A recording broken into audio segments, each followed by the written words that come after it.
Hello, my name is Thomas. Welcome to British Culture. Albion never dies. In the alphabet of Britishness, I'm looking at the letter S this month, and many friends messaged me to suggest that S could be for Simon Templar, better known as the Saint. And what better person to help me look at this classic series of British novels than British novelist Roland Hume. He last joined me to look at Lady Chatterley's Lover. He's told me about his experience as a Brit in the USA, and now he's joining me for one of his deep and abiding passions, the novels by Leslie Charteris, The Saint.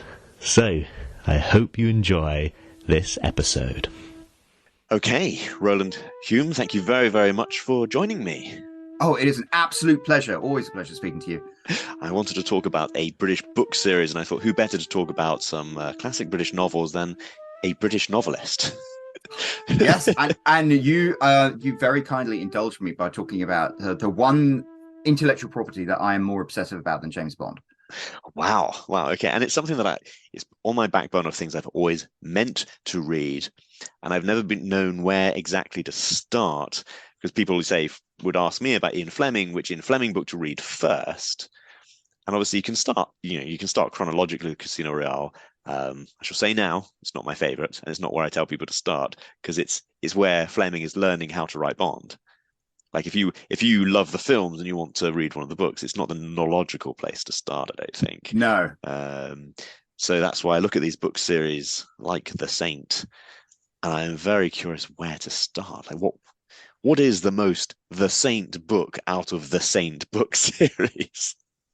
You know, that's so interesting. I think it was the one I first read. So growing up, I grew up in my family was obsessed with books. And my mother is a writer, a published writer. She wrote nonfiction, but and my father is obsessed with books. So we had like 3,000 books growing up, and I was just getting into James Bond. I liked these things, and my father said, "You should read The Saint." And I was like, "What's The Saint?" And so he gave me for my 18th birthday this book, which is The Saint in New York. And I was like, what's this about? Because I was vaguely aware there was a TV show with Roger Moore, and it was kind of like a James Bondy thing. And this book is the perfect book to start, The Saint in New York. And it's about this chap called Simon Templar, better known as The Saint, who travels to New York to sort of clean up the crime. And it's a perfect entry into the book. I think it might have been like the 10th book in the series or something like that. But it introduces in such a wonderful way to this character of Simon Templar, who's the Saint, who is, I would actually say you physically fit the description of the Saint. He's around, he's, 6'2" or something like that, slim build, always immaculately dressed, jet black hair, bright blue eyes, a piratical smile. And he's the Robin Hood of modern crime. So what he does is he has these wild adventures where he finds somebody who's a bit naughty. He calls them the ungodly. So like blackmailers and thieves and murderers and things. And he will go and give them their comeuppance. And the original stories, they were written by this chap called Leslie Charteris. And they would normally follow the formula of the Saint would meet this chap who was up to no good, a naughty person, and then come up with some interesting way for him to basically engineer his own comeuppance. Maybe this chap was trying to sell. There was one story where he was trying to sell some fraudulent blueprints to a fake helicopter, and this is written in the 30s when helicopters were like all new and exciting. And the twist was that the Saint fools him into thinking that actually, if you put together these parts of the helicopter the correct way, it would actually work. So he ends up buying it back for a huge exorbitant fee, and then he realizes that he's been conned. So they're very satisfying stories because, long or short, they always end up having this really delightful, satisfying twist in the end. And he doesn't kill, right? There's no license to kill. No, he doesn't cross that line.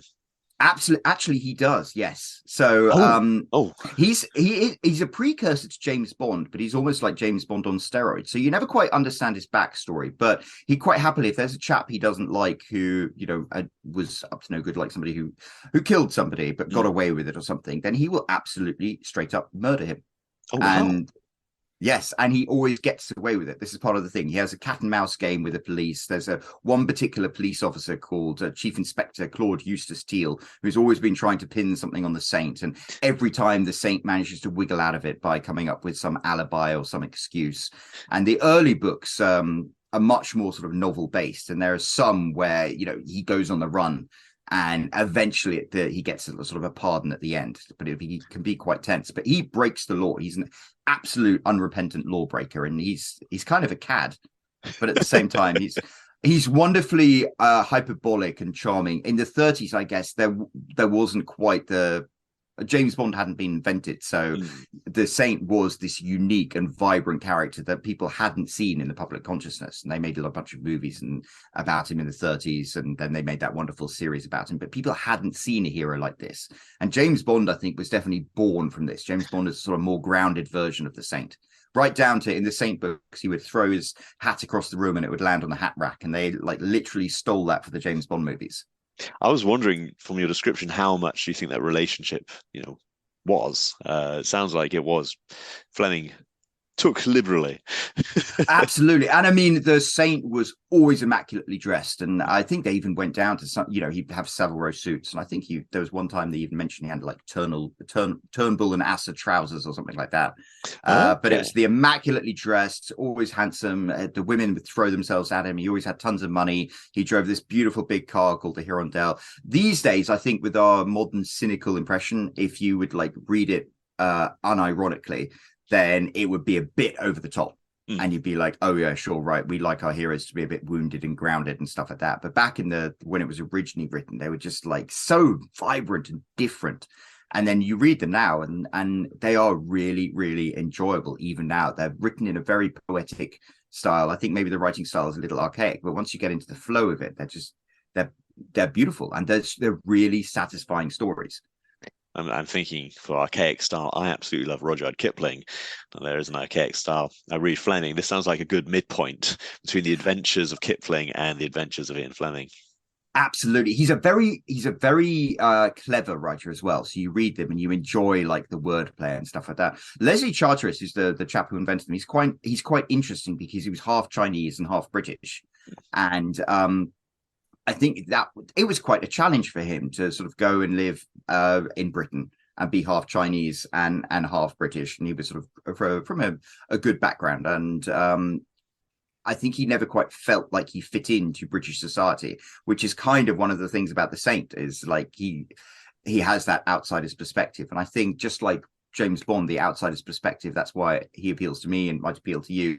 The Saint was always an outsider, and he was always looking at the world from the outside in and highlighting some of the hypocrisies and some of the bad parts of society. And some of the stories would be him actually getting the comeuppance, getting that person to have their comeuppance. There was one story about him having a tax bill and how he then decided he didn't want to pay this tax bill, so he found some nefarious character who was up to no good and specifically stole the amount of money from him to pay his tax bill. And these just wonderfully subversive things. But anyway, it must have been so unique back in the 30s when they were written. Yeah, I mean, I'm wondering if, that background of being half British makes his writing somehow more British than the British. Is there an element to that?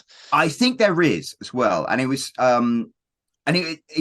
there's one interview with Leslie Charteris that I've seen. He went on the Hindenburg, that's it. And after he landed in New York flying on the Hindenburg, he gave this speech about how wonderful it was. And he had an upper crust British accent, and he always wore beautiful clothes and things. But there was always that outsider's perspective. And I think he ended up moving to America, where he had to register every year during World War II because he was East Asian. So, all the Japanese were put in internment camps. So even in America, a place which adopted him, he still was that outsider. He was still never fully accepted. But I think that was part of the reason why Simon Templar as a character is just such a unique and interesting character and appeals to people like us who kind of don't quite fit in with the normal society. And you mentioned before Roger Moore, because that's the version of the Saint I've seen a few episodes of. How close is that to the books?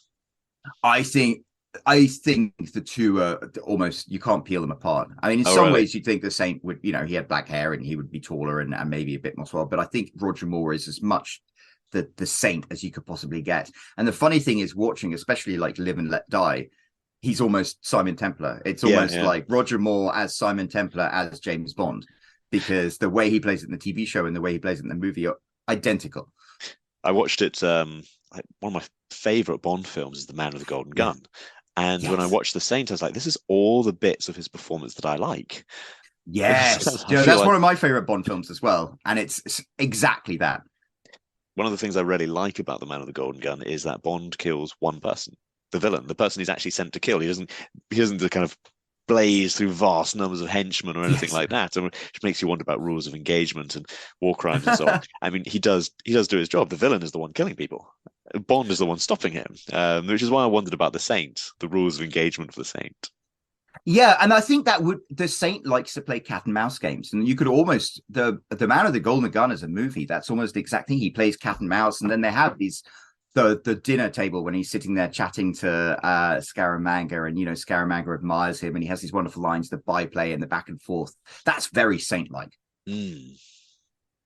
So I'm also curious, again, just to make a direct comparison to Fleming. Fleming obviously did 007 in New York, and you have recommended to me The Saint in New York. I think 007 in New York is one of those novels they haven't adapted, or stories they haven't adapted, because Fleming wasn't so keen on New York at the time, and it makes for melancholy reading. It seems like The Saint liked this location.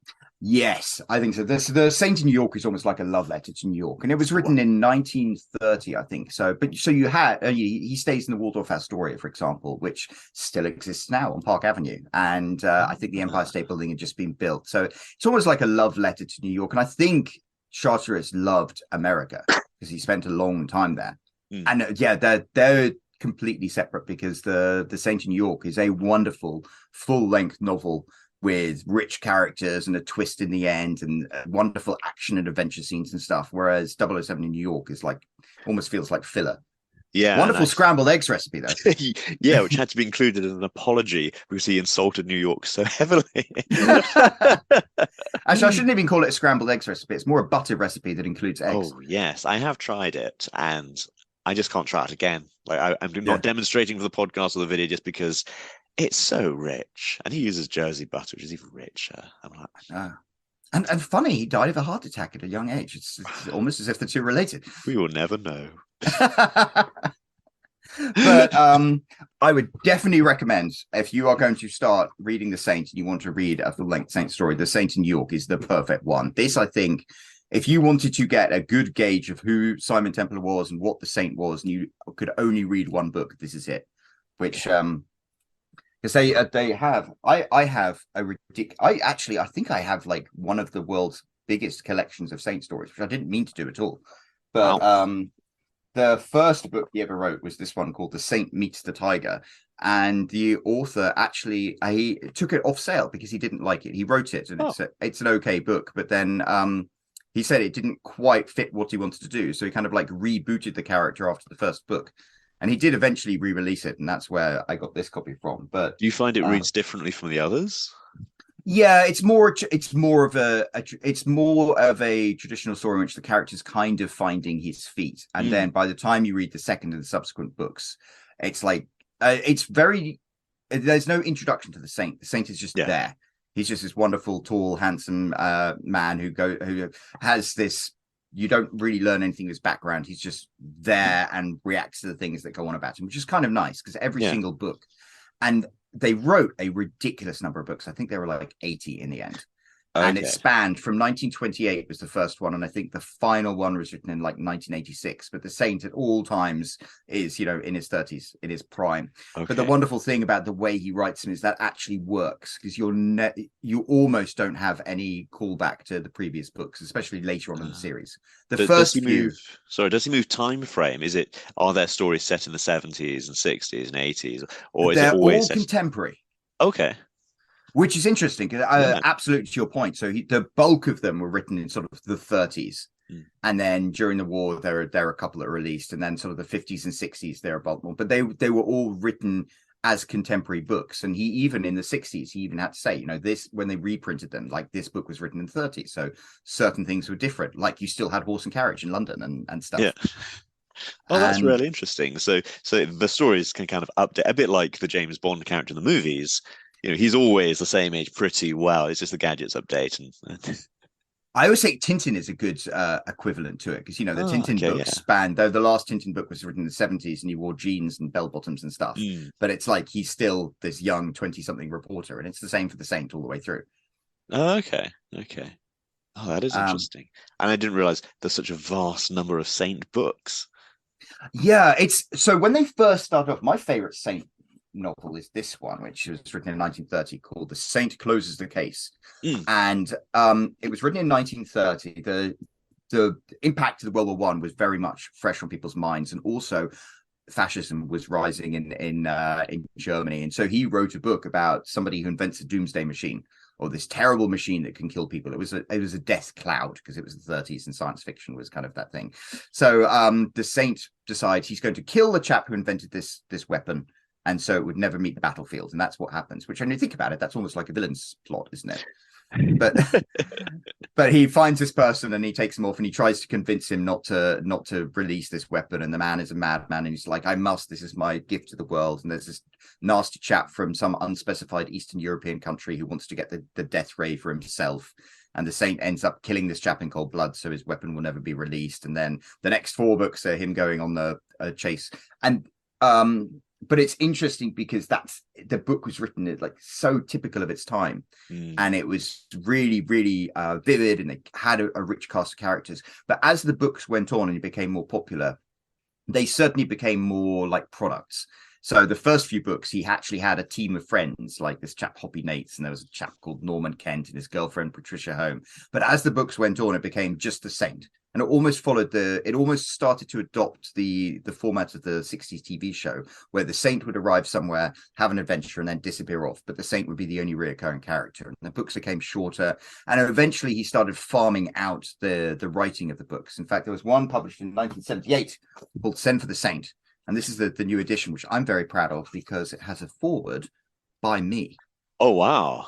I know I'm that much of a Saint fan, but towards the end they became product to a certain extent, and kind of cookie cutter products. The later ones aren't nearly as enjoyable as the beginning ones, but they're always enjoyable. It's almost like watching an episode of the A-Team or Star Trek or something. It's like, you sit down and you're going to have 40 minutes of good fun. Yeah, I mean, I remember in the A-Team is the second series, I think, where Face, they are to talk about, shall we make a plan? And Face is like, I'll probably just go along there, have a fight, lose, then we'll regroup and come up with a second plan, and then we'll go along and win. Yeah. Okay. And I mean, formulas work, to be honest. I write romance novels, and I find formula, the thing about sticking to a formula is it does end up with a very satisfying product. And so people complain about formula, but I almost think formulaic books are like long form poetry. You want to tell the story that you want to tell, but you want to hit all of these beats so it's satisfying for the reader to read. And then when you combine those two, it's satisfying. Move it into my territory. It's like George Lucas says, it's like poetry. It rhymes.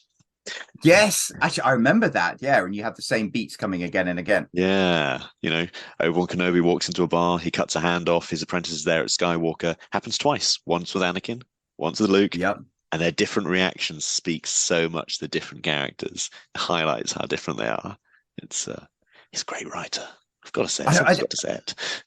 My middle child, he's just got into Star Wars in a big way, and we're watching the prequels, and I really enjoy them. Yeah, I enjoy the prequels, and I enjoy the writing, and I enjoy the storytelling, and what he's trying to build. I mean, you think a movie series aimed at young kids, there's an awful lot of trade disputes and Senate representations in the prequels, which work because you got lightsaber battles in between them.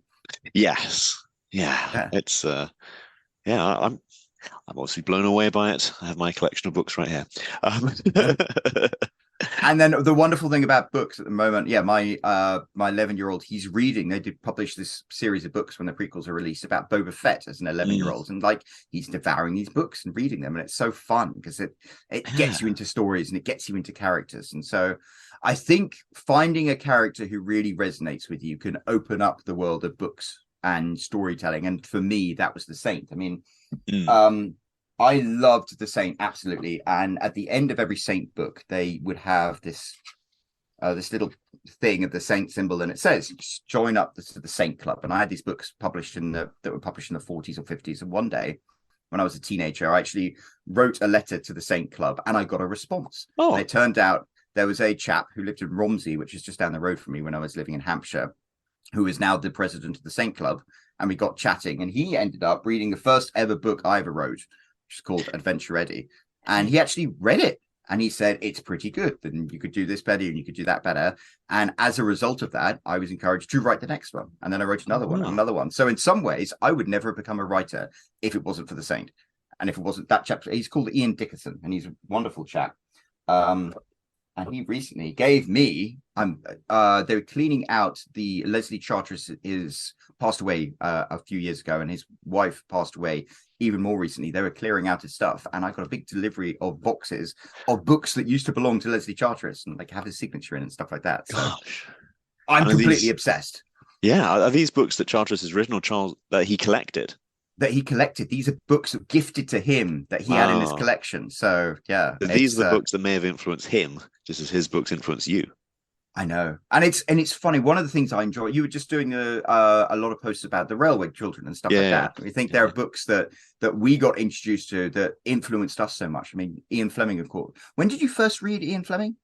I read him at university, and yeah, I happened to join the University Royal Naval Unit around the same time, and I don't know, all these experiences came together. And obviously, I've been living in Turkish Cyprus for 7 years. So when I got to From Russia with Love, where he describes Istanbul so well, I don't know, it's just it grabbed me. I suppose I wanted something apart from Kipling to read. Yeah. Although Kipling's wonderful, but I mean, I know I read around that time is when I started reading the Ian Fleming books, and you know, I was off to the charity shop to buy my first suit. And I would wear these charity shop suits for like the next 7 years, and everyone would be like, "Oh, he's always wearing a suit. He's so well dressed." And there I go, my £10 suit. Exactly. I think I was definitely wearing suits at university and so on. Yeah. But it's interesting how these books can really influence us. I'm curious. You mentioned the cast of characters. So in the novels, the Saint has a change of cast with each book. In the later books. In the original ones, it was wonderful because you had an ensemble cast. So we had there was the Saint, Simon Templar, and he had an ambiguous girlfriend called Patricia Holmes. So obviously he was madly in love with her. She was madly in love with him. Sometimes he'd go off and be with another girl, and she never seemed to mind.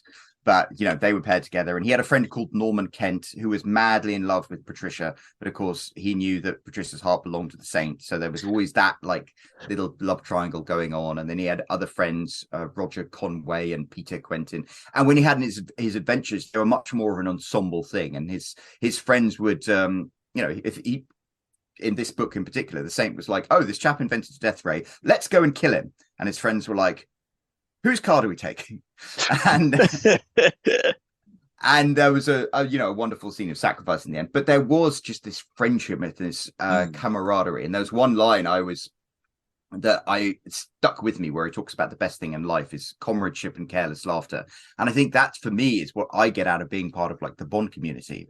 We all got together in Newtown, Pennsylvania the other day, and it was great hanging out with people, and we were laughing, and there was a sense of comradeship. And I think that's one of the values that I got out of reading the books. You know, I had quite a lonely upbringing because I grew up on a farm in the middle of nowhere, and it made me value and appreciate having really close friends and also appreciate, you know, believing in things. I think that's the other thing. The Saint he's very black and white, and he believes in things, and possibly they're morally ambiguous to our own standards. But I think having something you believe in and stand for, I think is an admirable quality to have. So, you know, that was one of the qualities I took from him.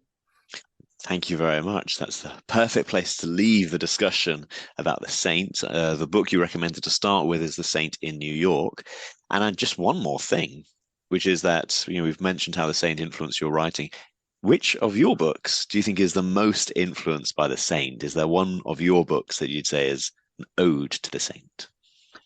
It's interesting. It's I wouldn't necessarily recommend it as one of my best books, but the second full-length novel I wrote is called The Bootleg Boys. And it has my ubiquitous character called Adventure Eddie, and he gets screwed over.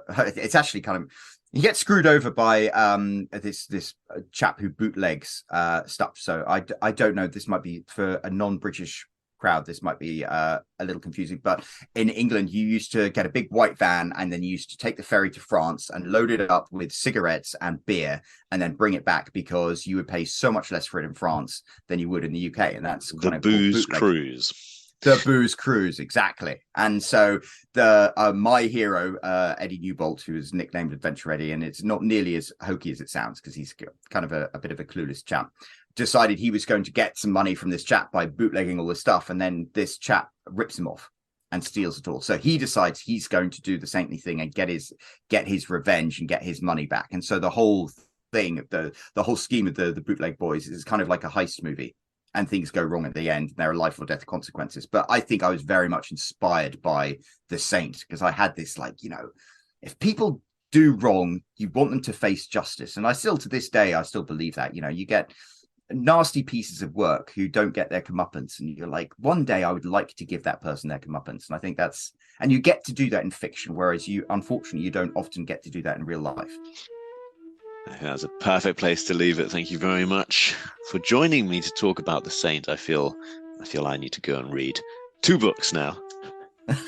Well, I would definitely recommend The Saint in New York. The Bootleg Boys is quite fun. You might enjoy it. I'll give it a go. Thank you very much. Oh, it's a pleasure. Thank you so much for having me. Thank you very much for listening. I hope you enjoyed. Please do check out Roland Hume's books on Amazon. And, yeah, time for us all to start rereading The Saint.